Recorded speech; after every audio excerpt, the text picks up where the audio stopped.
మాటలకున్న శక్తి ఇంత అంత కాదు. అవేమన్నా చేయగలవు. కొంపలు కూల్చగలవు, నిలబెట్టగలవు, మనిషిని నిలువునా చేల్చగలవు, అమృత బిందువుల్లా కడగట్టిన ప్రాణాలను సైతం సేదదీర్చి కుదుటపరచగలవు. సోయమిషోరివ దీర్ఘతరో వ్యాపార అని మాటల ప్రవృత్తి ప్రసరణం ఎంతెంత దవ్వులకు సాగుతుందని, బాణంలా ఎంత దూరమైనా దూసుకుపోతాయి మాటలు అన్నారు ఆలంకారికులు. అయితే ఈ మాటల శక్తి పలికేవారి మనసుపై ఆధారపడి ఉంటుంది. ఒకే మాట ఒకరి నోట వెలువడితే వచ్చే ఫలితం వేరు, మరొకరి నోట వెలువడితే వచ్చే ఫలితం వేరును.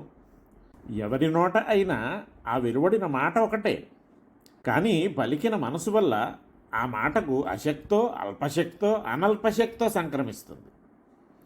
దుర్జనుల నోట వెలువడిన మాటలు మనిషిని మలమల మార్చేస్తాయి, మసి చేసేస్తాయి. ఆ మాటకొస్తే అవి ఏం చెయ్యలేవని అంటున్నాడు నీతికారుడు.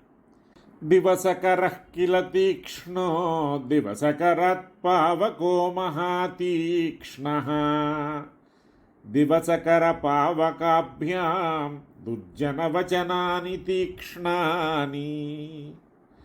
సూర్యుడు చాలా తీక్ష్ణంగా ఉంటాడు. ఇంకా తీక్ష్ణంగా ఉంటుంది అగ్ని. ఆ సూర్యుని కంటే ఈ అగ్ని కంటే కూడా తీక్ష్ణంగా ఉంటాయట దుర్జనుల పలుకులు. చండభానుడు అన్నది సూర్యునికి సార్థక నామం. ఆయన వేడిని, ఆ ఉష్ణత్వాన్ని తట్టుకోవడం చాలా కష్టం. కొన్ని వేల మైళ్ళ దూరాన ఉంటున్న మనకే వేసవుల్లో సూర్యతాపం దుర్భరమనిపిస్తుంది. ఎందరో వడదెబ్బకు తట్టుకోలేక మరణిస్తూ ఉంటారు కూడా. సూర్యతాపానికి సంపాతి రెక్కలు కాలి నేలకూలటం మనం విన్నాం. సూర్యుని భార్య ఆయన తాపానికి తట్టుకోలేక తన ఛాయను తనకు మారుగా నిలిపి తాను దూరంగా తప్పుకొన్నది అని వింటాం. ఈ కథలను బట్టి సూర్యతాపం ఎంత ప్రచండమో దుస్సహమో తెలుస్తుంది. ఇహ అగ్ని ఉంది, దీనికి స్వపరభేదాలు లేవు. అందిందాన్నల్లా అరకొరలు లేకుండా కాల్చుకు తినటం దీని లక్షణం. ఆశ్రయాసుడు అని అగ్నికి అన్వర్థనామం. తనకి ఇది పడుతుంది, ఇది పడదు అన్న మినహాయింపులు లేకుండా అన్నింటినీ భక్షించడం అగ్ని గొప్పతనం. అందుచేతని అగ్నికి సర్వభక్షకుడు అన్నారు. దొరువులు, చెరువులు, ఏళ్ళు, గడ్డలు ఏమీ లేకుండా ఇంకించి నేల నెరియలు వారేట్టు, చెట్లు వాడి వత్తులయ్యేట్టు, జీవనదులు సైతం సలసల కాలిపోయేట్టు చేసే సూర్యుని కంటే దాపులకు వచ్చిన దానినల్లా రూపైనా లేకుండా పట్టి మసి చేసేసే అగ్ని కంటే తీక్ష్ణాలు దుర్జనుల మాటలు. వీని మనసు మంచిది కాదు, సంస్కారం మంచిది కాదు, అసలు పుట్టికే మంచిది కాదు. కురూపి ఎందుకు పుట్టినావంటే సురూపిని చెడగొట్టడానికి అన్నట్లు పొరులకేదో కీడు తలపెట్టి వారిని కష్టపెట్టడమే వీని జీవిత పరమార్థం. వీని మనస్సు తానొకలా ఉండదు, వీడిని తిన్నగా ఉండనియ్యదు. ఏదో చెడు తలపు చేస్తూనే ఉంటుంది, చెడు చూస్తూనే ఉంటుంది.